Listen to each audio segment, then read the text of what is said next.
학업 성취 격차를 발생시키는 요인들로 학교 외적인 요인의 가정 배경과 관련된 요인, 가정의 사회 경제적 지위에 따른 요인에 대해서 금전적 요인을 중심으로 조금 살펴봤는데, 그 플러스 알파에 대해서도 우리가 따져봐야지, 금전적인 요인 말고도 가정이라는 공간이 얼마나 학교 교육에서 평가하는 학업 성취에 많은 영향을 미칠 수 있는가를 따져볼 수 있게 될 것 같습니다.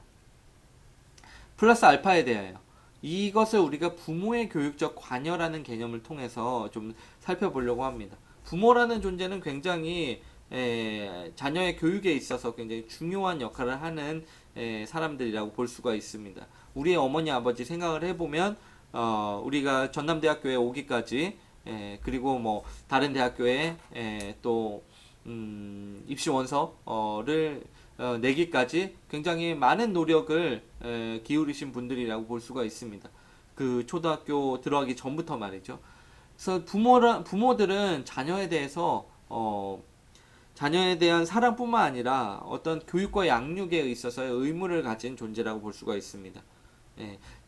자기 자녀를 사회적으로 성공할 수 있는 존재로 만드는 것에 굉장히 많은 관심을 가지고 그 관심을 어떠한 행동으로 많이 옮기는 직접적인 이해 당사자, 이해 당사자라고 하면 조금 약간 딱딱한가요? 아무튼 자녀의 교육에 있어서 굉장히 가장 많은 관심을 보이고 그리고 가장 많은 열정을 쏟는 존재라고 볼 수가 있습니다. 이 부모가 자녀 교육과 관련해서 다양한 측면의 어떤 교육적인 활동과 참여를 할 수 있을 텐데 이러한 것을 부모의 교육적 관여라고 전문적인 용어로 표현을 할 수가 있습니다. 영어로는 parental educational involvement 라고 얘기를 하기도 하는데요. 부모의 교육적 관여는 어떠한 것들을 우리가 생각을 해볼 수가 있을까?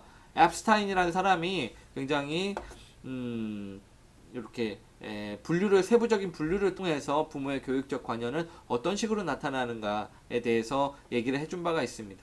교육적 관여라고 하면 단순히 뭐 이렇게 숙제를 도와주거나 아니면은 좋은 학교 보내거나 아니면 학원 보내거나 뭐 이런 것들을 생각할 수가 있는데 좀 더 구체적으로 다가보면 어떤 모든 자녀에 대한 모든 일련의 활동들이 교육과 관련이 되어 있다면 교육적 관여라고 얘기를 할 수가 있다는 겁니다.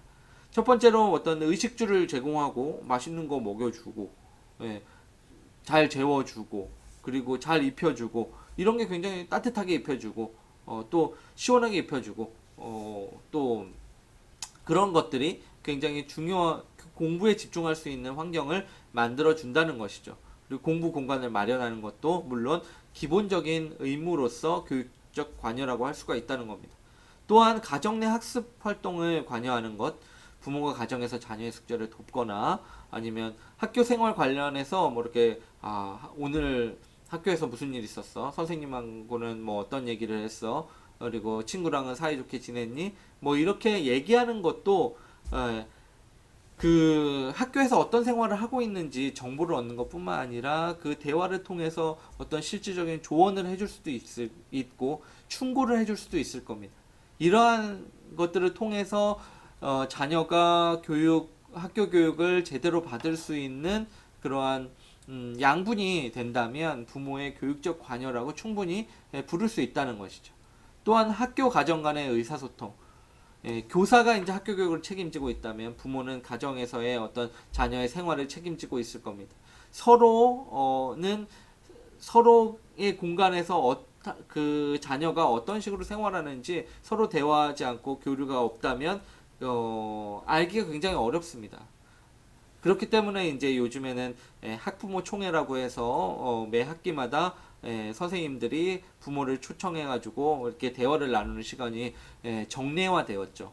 그래서 학부모 교사 간의 만남이나 아니면은 자녀 교육에 대한 정보를 공유하는 일련의 활동들도 교육적 관여라고 얘기할 수 있습니다. 또한 마지막으로 학교 활동에 직접적으로 관여하는 것. 학급 방문을 하거나 아니면 중간 기말고사 시간에 감독관으로 참여를 하거나 일일 교사로 참여를 하거나 학교 운영위원회에 참여를 해서 학교를 좀 더 좋은 환경으로 만드는 것이나 이러한 것들도 죄송합니다. 이런 것들도 부모의 교육적 관여라고 우리가 얘기를 할 수 있다는 것이죠. 그렇다면 교육적 관여가 가정 배경에 따라서 가정의 사회경제적 배경 혹은 지위에 따라서 어떤 식으로 달라질 수 있는가 생각을 해보면 금전적인 투자는 굉장히 가시적인 부분일 겁니다. 사교육기관에 학생들을 보내는 것이나 좋은 학군으로 이사를 하거나 맛있는 거 사주거나 아니면 맛있는 것뿐만 아니라 몸에 좋은 공부에 머리가 좋아지는 집중력이 향상되는 그러한 뭐 비타민을 이렇게 사서 준다거나 이러한 것들이 금전적인 투자라고 볼 수가 있습니다. 어학연수 같은 것도 그런 것이죠. 돈이 있어야 외국으로 보낼 수 있는 것이죠. 네, 저 같은 경우는 고등학교 때까지 대학교 4학년 졸업할 때까지 비행기를 한 번도 못 타봤던 것 같아요. 대학교 4학년 때도 제가 이렇게 돈을 벌어가지고 일본 여행을 처음으로 갔었던 것 같은데 요즘은 이제 초등학교 때나 뭐 초등학교 이전에도 그 해외여행을 자주 나가는 부모들을 가족들을 쉽게 상상해 볼 수 있죠. 지금과 같은 뭐 어떤 비상사태를 제외하고 말이죠. 이러한 부분들은 사회경제적 지위 중에 소득과 굉장히 관련이 있는 부분일 겁니다. 우리가 생각해 볼 수 있는 거는 이런 금전적 투자 말고 비금전적 투자에 대한 부분입니다. 부모가 만약 교육에 대한 관심이 좀 떨어진다면 자기 일하겠는데 바쁘다면 그런 금전적인 투자도 제대로 이루어지기가 어렵겠죠. 교육에 대한 관심을 가지고 있는 것이 부모가 가지고 있는 비금전적인 투자 중에 가장 대표적인 부분일 겁니다. 교육적 관여에 있어서도 이 비금전적인 투자가 안타깝지만 이런 사회 계층, 가정의 사회 경제적 지위에 따라서 굉장히 차이가 날 가능성이 높다는 점을 우리가 생각해 볼 필요가 있습니다. 만약에 공부를 도와준다고 생각을 해보세요. 근데 매일 야근을 하거나 그 밤 시간에 일하는 직업이라고 생각을 해보면 애들과 뭐 대화할 시간조차 잘 없을 겁니다. 너무 고된 직장에 다니고 있어요. 그러면 시간적인 여유도 없지만 체력적인 여유도 없어서 어떤 관심을 가져주기가 굉장히 어려울 겁니다. 뭐 상담을 하거나 대화를 하거나 혹은 좋은 학원을 찾아보거나 선생님을 찾아뵙거나 이러한 활동들을 굉장히 하기가 어려울 겁니다. 특히 어떤 직장에서의 어떤 시간의 여유나 어떤 자율성이 만약에 제한된다면 우리가 마이클 애플과 미미 앤 해리 애플의 예시를 통해서 봤듯이 미미 앤 해리 애플과 같은 집이라면 관심은 기본적으로 있더라도 그거를 관심을 행동으로 옮길 수 있는 여지가 굉장히 제한될 가능성이 높습니다. 가정 배경과 부모의 교육적 관여 간의 관계가 이렇게 나타날 수가 있다는 것이죠.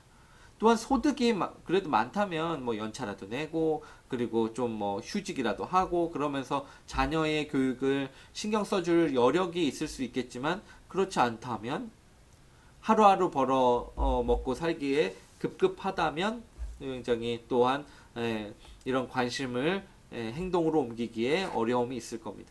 교육 수준은 어떨까요? SES를 결정하는데 또 중요한 교육 수준. 교육에서 성공을 맛본 교육의 중요성을 알고 있는 부모일수록 더욱더 자녀 교육에 힘쓸 가능성이 높을 겁니다. 그리고 어떻게 성공해 왔는지 알기 때문에 어떻게 학업 성취도를 올렸는지 부모들이 잘 알고 있기 때문에 그 노하우를 전수해 줄 수 있는 여력도 있을 겁니다. 그러한 점에서 계층에 따라서 가정의 사회경제적 지위에 따라서 부모의 교육적 관여가 굉장히 다르게 나타날 가능성이 높다는 것이죠. 라루라는 사람은 이제 제가 참고 자료로 이 동영상 링크와 그리고 그 자막을 제가 번역한 한글 자막이 따로 없어서 제가 번역을 했는데요. 그 번역본도 제가 올려드리도록 할 텐데요.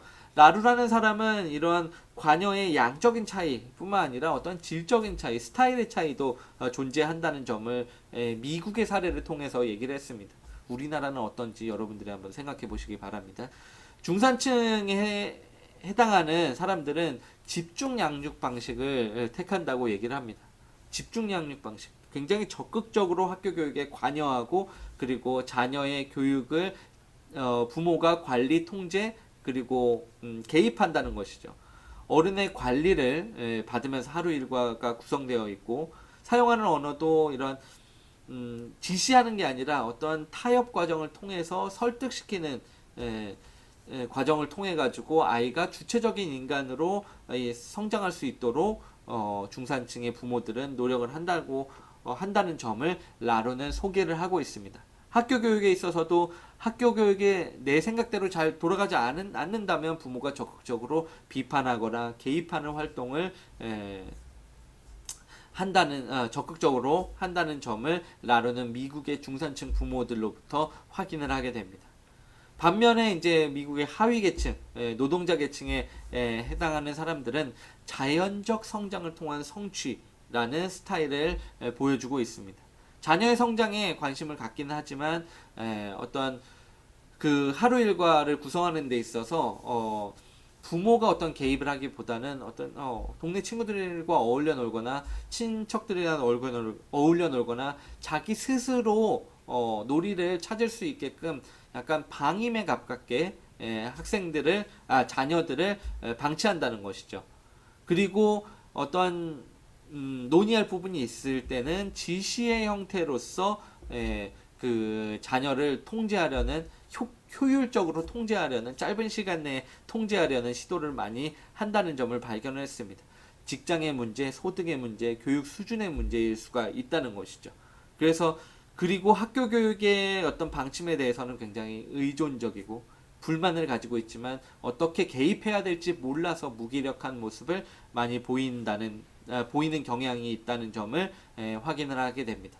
그렇게 되면 어떻게 될까요? 우리가 앞서 얘기한 차별적인 사회화가 이루어질 가능성이 굉장히 높을 것이고 여기서는 주체적인 인간의 형성되지만 저소득층 혹은 하위계층에서는 어떤 지시를 받는 그리고 어떤 활동에 제약이 있는 그리고 자신의 생각을 자기 스스로 결정해야 되기 때문에 어떤 확장시킬 수 있는 사고력을 발전시킬 수 있는 여지가 굉장히 적은 그러한 좀 사회화가 이루어질 가능성이 굉장히 높겠죠. 교육에서의 성취도 차이가 날 가능성이 굉장히 높을 겁니다. 이런 식으로 라루의 계층에 따른 부모의 자녀 양육 방식의 차이까지 살펴보면 부모의 교육적 관여를 우리가 국가적으로 통제하는 것이 가능하지는 않을 것 같습니다. 그러나 이제 이러한 기능론의 관점에서 학교 제도를 통해서 부모의 교육적 관여에 따른 그런 학업 성취의 격차를 우리가 어떤 식으로 좀 보완할 수 있는지 예를 들어 뭐 방과후 학교 교실 혹은 부모 교육 교실 뭐 이런 것들을 생각을 해볼 수가 있겠죠. 추후에 다시 논의할 부분이지만 이러한 문제들을 우리가 생각해 봄으로써 교육 격차, 교육 불평등의 문제를 우리가 해결하려는 실질적인 노력을 방안을 생각해 볼 필요가 있을 겁니다.